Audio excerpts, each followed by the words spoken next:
তো বিষয়টা খুবই সিম্পল।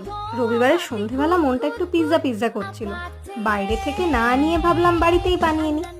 যেমন ভাবা তেমন কাজ, ফটাফট ব্লিঙ্কিট থেকে কিছু জিনিস অর্ডার করে দিলাম, যেমন pizza bread, pizza pasta sauce আর একটুখানি চিজ। ব্যাস, লেগে পড়লাম কাজে। যেহেতু পিৎজা ব্রেডটা বানাতে হচ্ছে না, সুতরাং 90% কাজ ওখানেই কমপ্লিট। এবার খালি নিজের ইচ্ছে মতো টপিংস দিয়ে সাজিয়ে বেক করা।